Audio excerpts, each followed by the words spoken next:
Hello बच्चों, मैं Dinesh sir आपका हिंदी अध्यापक। मैं आशा करता हूं आप सब लोग घर पे खुश और स्वस्थ होंगे।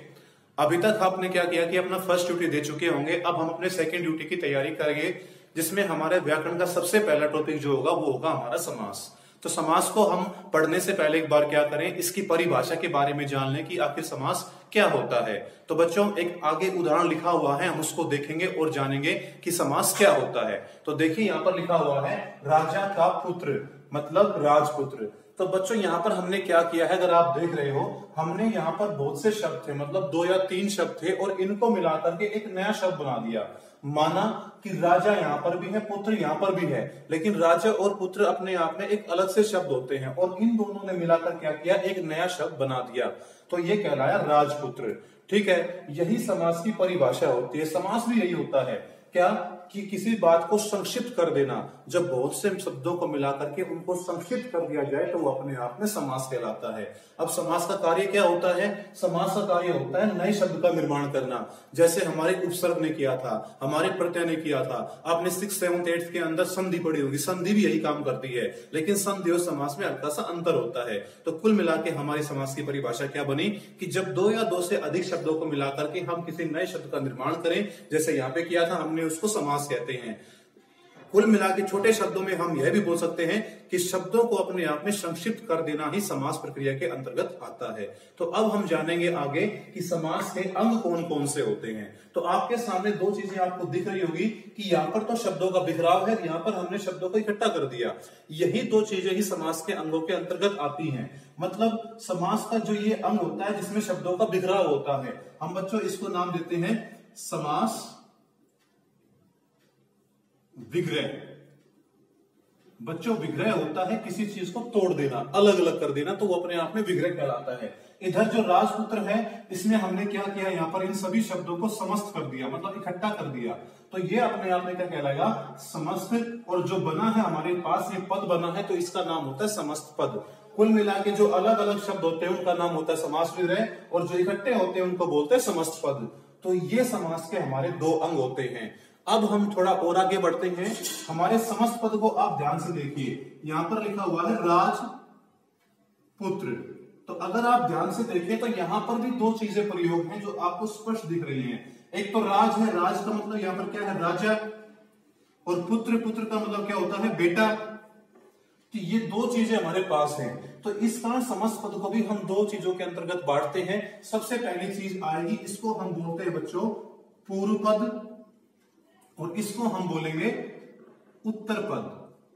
मतलब समस्त पद के लिए अपने आप में 2 अंग होते हैं, 2 भेद होते हैं, जिसका पहले का नाम होता है पूर्व पद, जैसे इसमें राजा था और इसमें क्या था, उत्तर था। तो बच्चों, समास को जानने के लिए आपको ये चीज बहुत सावधानी से समझनी पड़ेगी। इतना आपको समझ में आना ही आना चाहिए, क्योंकि समास पूरी तरह से इसी बात पर निर्भर होता है। आगे हम यही जानेंगे कि किस समास में पूर्व पद प्रधान है, किस में उत्तर पद प्रधान है, किस में दोनों ही प्रधान है, और किस में एक भी नहीं है। प्रधान से मेरा तात्पर्य ये है कि देखो, एक बार हम बोलते हैं राजपुत्र, तो ये शब्द किसको बोधित कर रहा है, राजा को या पुत्र को? अगर मैं आपसे कहता हूं राजपुत्र को बुला करके लाओ, तो आप राजा को बुलाओगे, उसके पुत्र को बुलाओगे? तो पुत्र को बुलाएंगे हम। तो यहां पर मतलब हमारा उत्तर पद प्रधान है। तो इसी तरह से हमें हर एक अपना जो आगे समास चलेगा उसके अंदर देखना पड़ेगा कि हमारा पद कौन सा प्रधान है। तो बच्चों, ये था समास के अंग।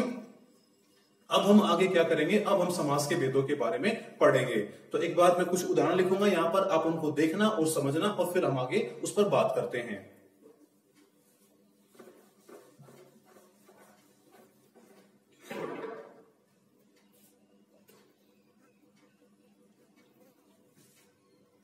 मैं लिखता हूं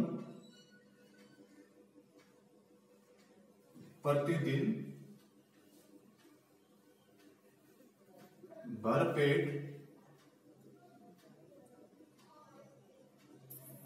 यथाशक्ति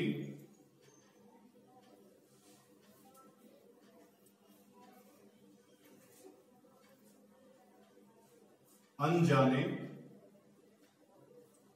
तो बच्चों, हमने क्या किए, अभी हमारे पास 4 जो हैं क्या है, अपने आप में समस्त पद हैं। मैंने अभी बताया था जो बंधे हुए शब्द होते हैं उनको समस्त पद बोलते हैं। तो सबसे पहले हम क्या करेंगे, इनके टुकड़े करेंगे, या हम ये भी देखते हैं कि इनके अंदर पूर्व पद और उत्तर पद कौन कौन से। लेकिन सबसे पहले हम इनका विग्रह कर लेते हैं। तो प्रतिदिन क्या होता है, हम उसको बोलते हैं प्रतिदिन को हर दिन, या इसका एक और टुकड़े हो सकते हैं जिसको हम बोल सकते हैं दिन और दिन, ये भी हो सकता है। इधर जो है भरपेट क्या होता है, पेट भर कर। इधर जो है यथाशक्ति, यथाशक्ति क्या होता है, शक्ति के अनुसार। और इससे अगला जो है हमारा अनजाने, अनजाने में क्या होता है, इसका मतलब क्या होता है, बिना जाने। तो ये हो गए इनके समास विग्रह जो हमने बताए। तो दोनों अंग हमारे सामने आ गए, समस्त पद और समास विग्रह। तो अब क्या करेंगे हम, अब देखेंगे कि इसमें पूर्व पद कौन सा है और उत्तर पद कौन सा है। तो पूर्व पद अगर आप देखें तो इसमें यहां पर देखिए, यहां पर तो पूर्व पद हमारे पास है प्रति और उत्तर पद है दिन। यहां पर पूर्व पद है भर, उत्तर पद है पेट। यहां पर पूर्व पद है यथा, यहां पर है शक्ति, और यहां पर है अन, और यहां पर है जाने।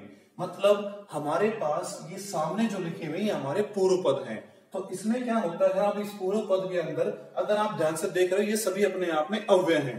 क्यों? क्योंकि इनका अपना कोई स्वयं का अर्थ नहीं होता है। इनका अर्थ केवल तभी हो सकता है जब किसी शब्द के आगे लग जाए। प्रति का, पर का, यथा का, अन का अपने आप में कोई अर्थ नहीं होता। जब ये क्या करेंगे, मूल शब्द के आगे लग जाएंगे ना, तभी अपने आप में कोई अर्थ दे सकते हैं। तो कुल मिलाकर के ये अपने आप में क्या होते हैं, अव्यय होते हैं। अब आप कहेंगे कि आपने क्या किया था कि उपसर्ग के अंदर भी इन चीजों को बताया था, ये उपसर्ग भी होते हैं। तो बच्चों मैं आपको बता दूं कि उपसर्ग भी अपने आप में क्या होते हैं, अव्यय होते हैं। उनसे बना हुआ, उपसर्ग से बना हुआ शब्द भी अपने आप में एक अव्यय शब्द होता है। तो बच्चों हमें इस बात का ध्यान रखना चाहिए कि हमारे पास जो ये शब्द है ये अव्यय है। तो इसका जो है पूर्व पद अव्यय है। इसी कारण जितने भी एग्जाम्पल हमने यहाँ पे लिखे हुए हैं ये सभी किसके भेद हैं, ये सभी अव्ययभाव समास के भेद हैं। जो समास के अंतर्गत पहला भेद आता है अव्ययभाव समास। मतलब अव्ययभाव समास की परिभाषा क्या बनी, जिस समास में पहला पद प्रधान हो। ध्यान दो बच्चों, इसके अंदर ये अव्यय तो है ही है, साथ में ये प्रधान भी है। मतलब इनकी ही इंपॉर्टेंट है, इनकी महत्ता है, दिन पे शक्ति जाने की महत्ता नहीं है। तो पर जो जिनका जिस समास में पहला पद अव्यय हो और वो प्रधान भी हो, तो उसको हम क्या बोलते हैं, अव्ययभाव समास बोलते हैं। इसकी पहचान करने का एक और बढ़िया तरीका है कि देखिए ये शब्द थोड़े अटपटे हैं, ठीक है। ऐसे कोई भी शब्द और अगले आने वाले समासों के अंतर्गत नहीं आएंगे। अटपटे क्यों है? क्योंकि मैंने पहले बताया इनका अपना अर्थ नहीं होता है। तो बच्चों ये होता है अव्ययभाव समास, जो समास के पहले भेद के अंतर्गत आता है।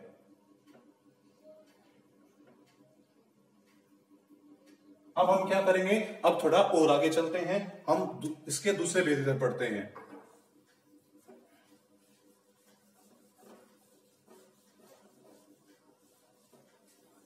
उसके लिए मैं पहले उदाहरण लिखूंगा, आप उनको ध्यान से देखना, फिर आगे बढ़ेंगे।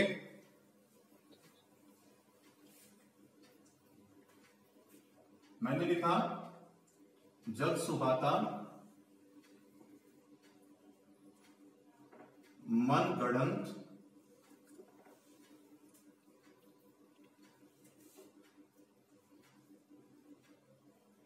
विद्यालय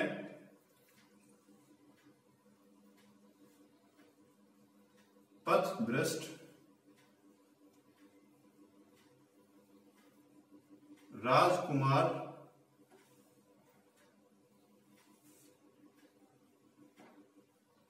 और घुड़सवार।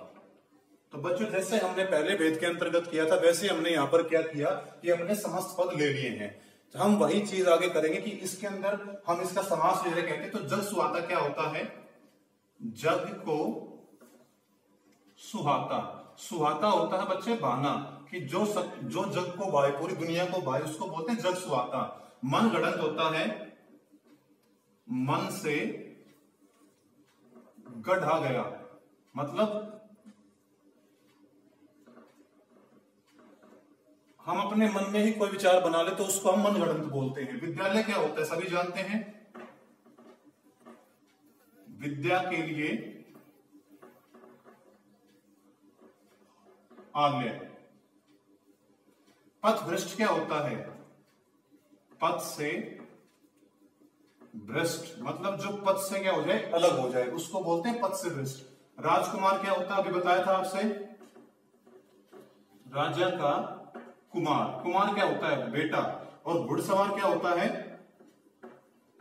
घोड़े पर सवार।